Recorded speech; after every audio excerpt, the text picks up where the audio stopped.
June the 6th, 1944, an Allied expeditionary force will invade the continent of Europe. That day must come.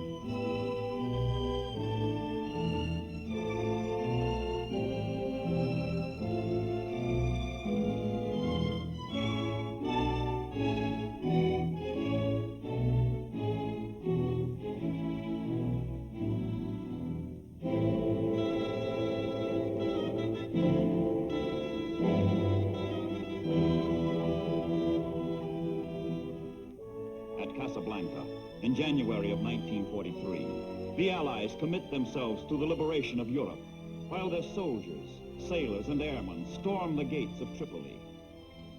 North Africa is yet to be won, but the combined chiefs of staff speak their distant dream to cross the Channel, return to the continent.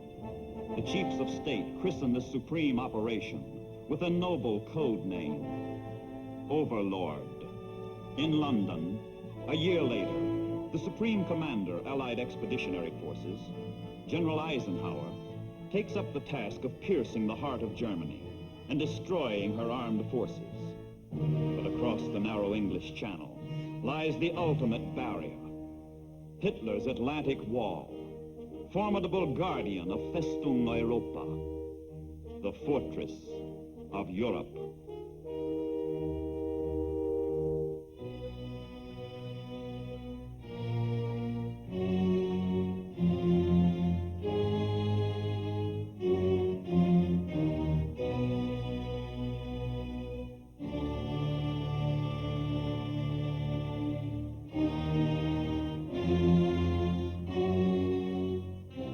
Field Marshal Rommel, the Desert Fox, one-time hero of the Africa Corps, commands the coastal defense.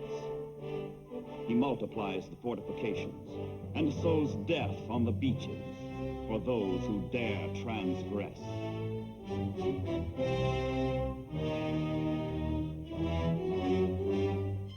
But there is no roof on the fortress of Europe, and assault from the sky begins long months before the day called D. This is the key that unlocks the gate. Paralyze Germany's war machine. Pound the Luftwaffe into impotence.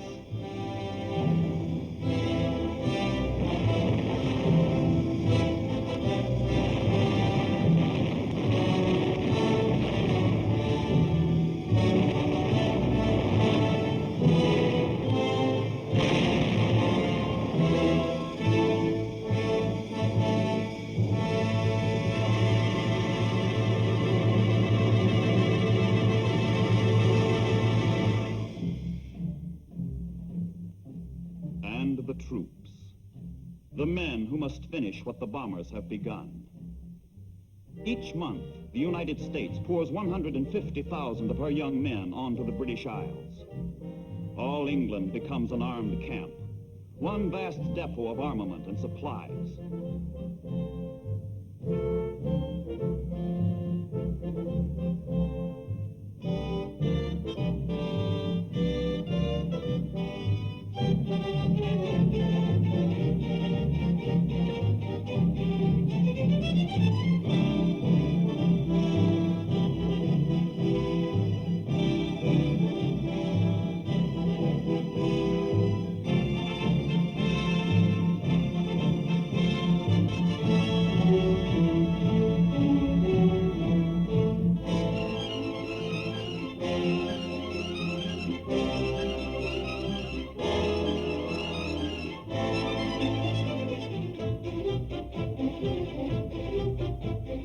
At the appointed hour, a torrent of materiel and men will be set in motion.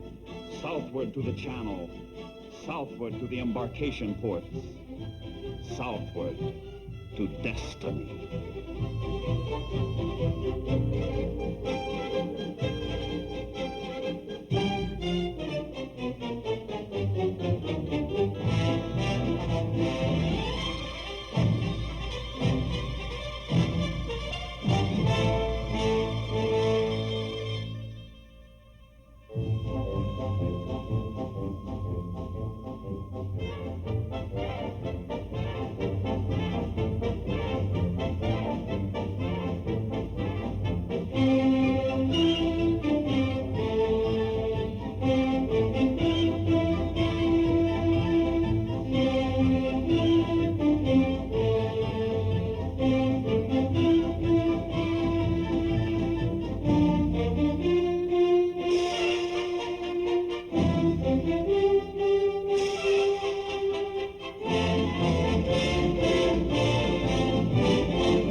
It is spring, 1944.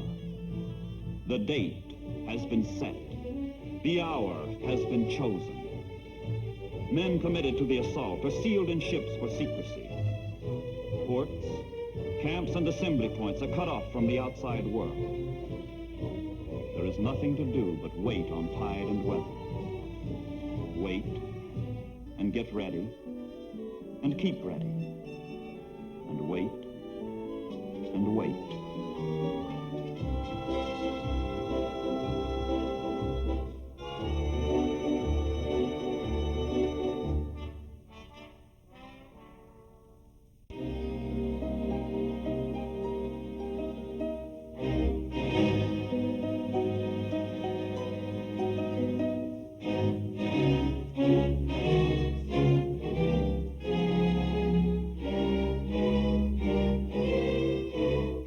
Gentlemen, the King.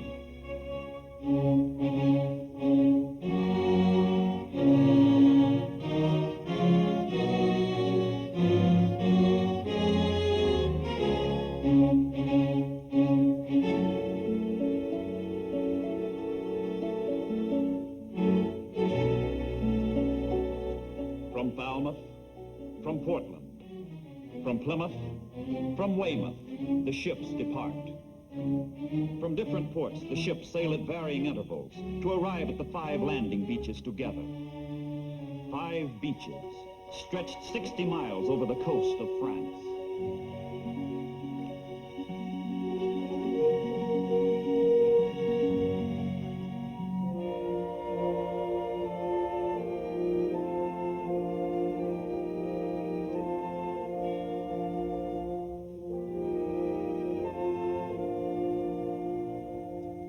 First to invade will be the paratroops. Their mission is to support the landings.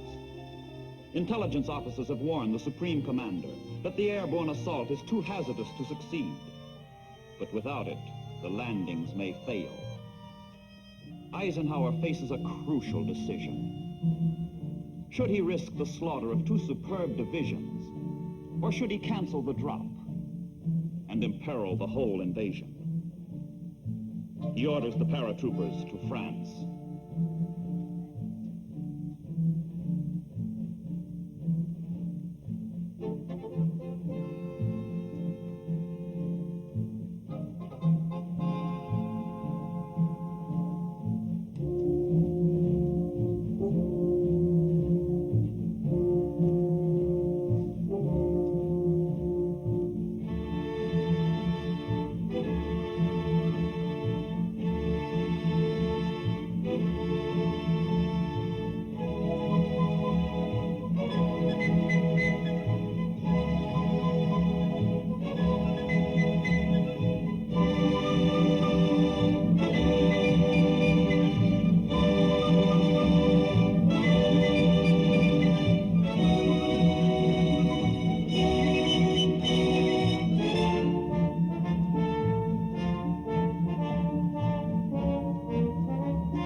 France is below.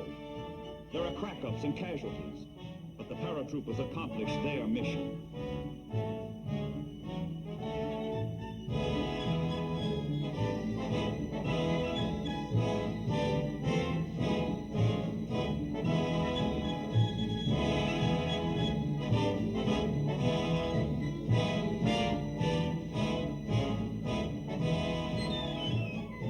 Tactical air squadrons fly 5,000 sorties to support the amphibious assault.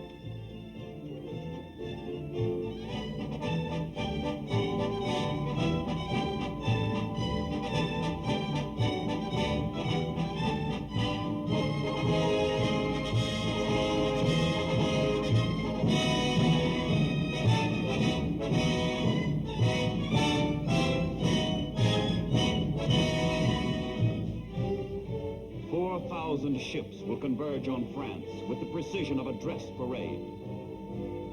The Luftwaffe has been broken. The U-boats driven from the channel. The vanguard of 35 divisions moves unmolested toward the beaches.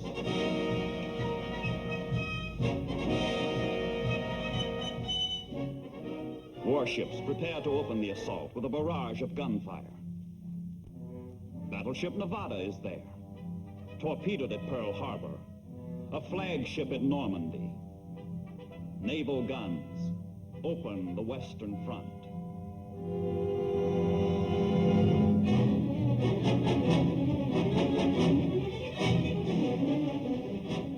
Inside Hitler's Atlantic Wall, the Nazis know what the world does not. The assault is on. Defeated in the north, defeated in the south, defeated in the east, the Germans have but one hope left. Destroy the invaders from the west.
Concrete float across the channel.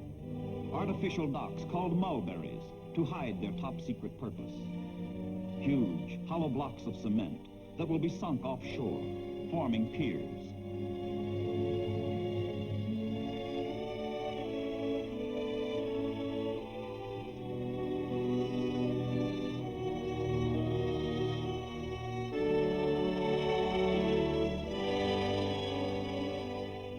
Few things are predictable in war. Sometimes casualties are lightest, where heaviest losses are expected. And often the worst fighting takes place, where none is anticipated. But whichever way the battle turns, each man must face his ordeal alone.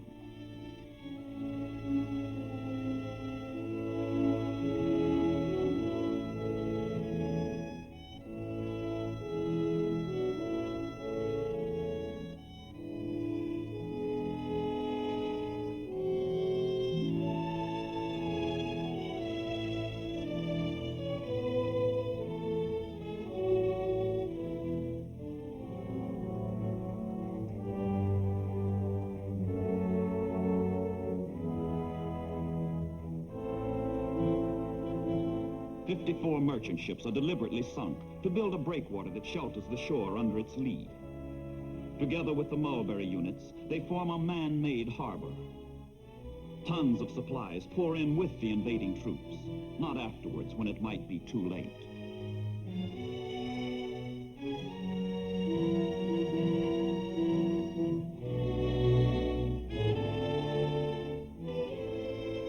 Human ingenuity rises to the challenge of invasion.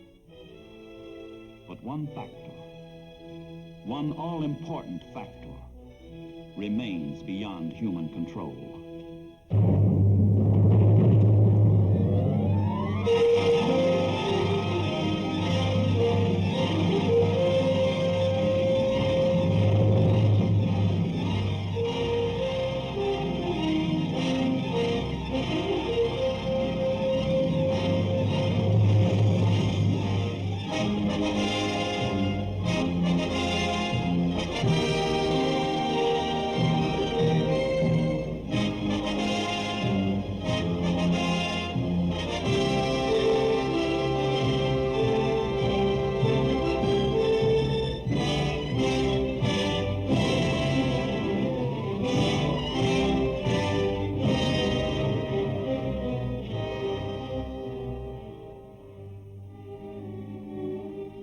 What the might of the German army, navy, and air force is unable to do, the worst channel storm in 80 years almost does.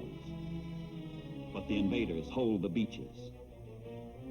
And in the ports of England, wave after wave is mounted to build and broaden the landings. The Allied Expeditionary Naval Forces execute their mission to assure the safe and timely arrival of troops, weapons, supplies.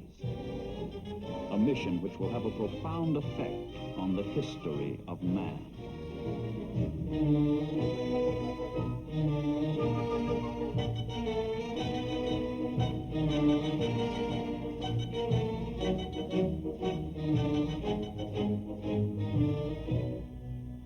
This program will be interrupted from time to time to bring you the latest news bulletins as they are received in the newsroom. Keep tuned to your favorite NBC station to keep in step with all the latest developments on this Invasion Day. And now the orchestra opens the program with the revival of an old hit, Blue Room.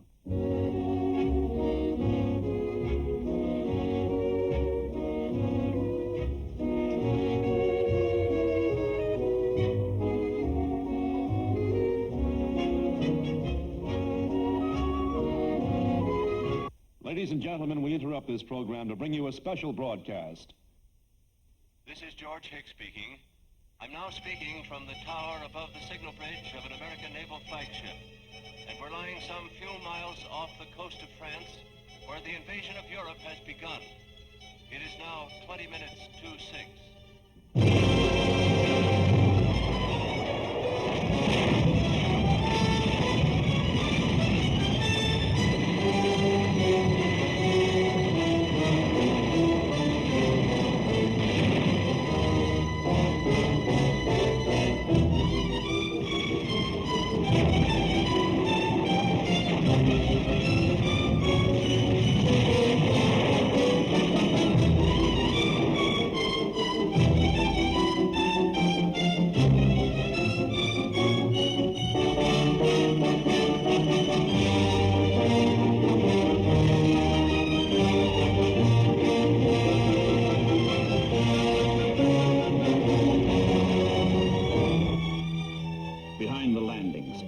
Planes release a barrier of bombs that cut off German reinforcements, paralyze German countermoves.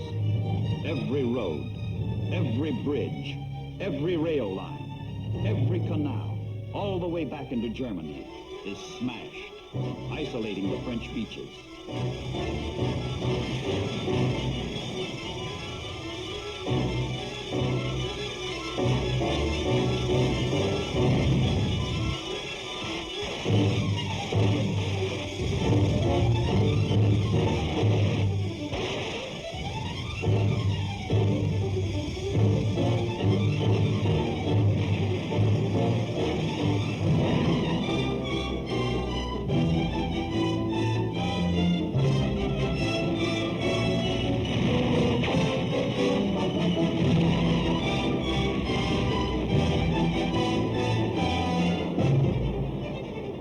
Every 75 yards, a landing craft heads for the shore and touches down.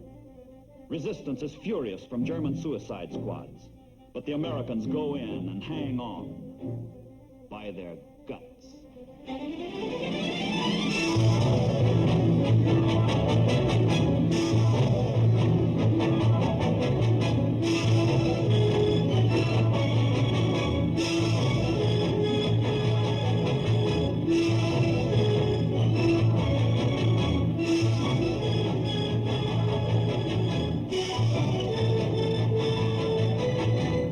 Of Dunkirk returned to France, this time to stay.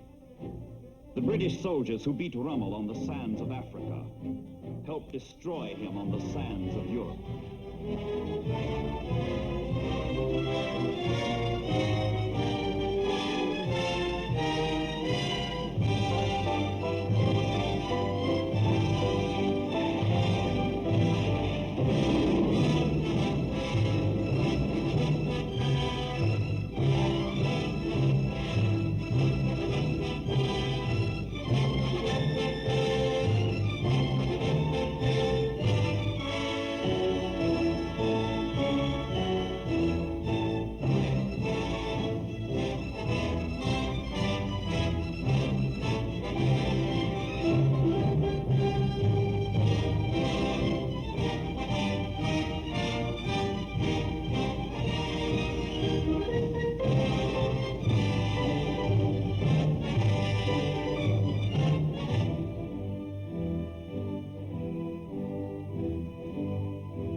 Architects of invasion view their work. Eisenhower and Admiral Ramsey, commander of Allied naval forces. Commander of American naval forces, Admiral Stark. Lieutenant General Omar Bradley, commander of the 1st United States Army.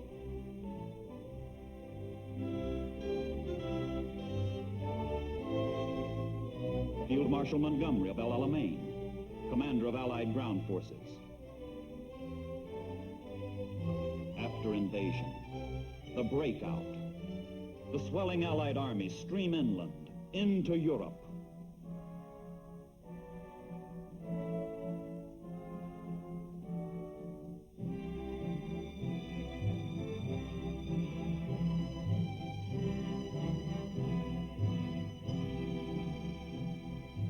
Behind the survivors lie those who died to enslave the world. And those who died to free it.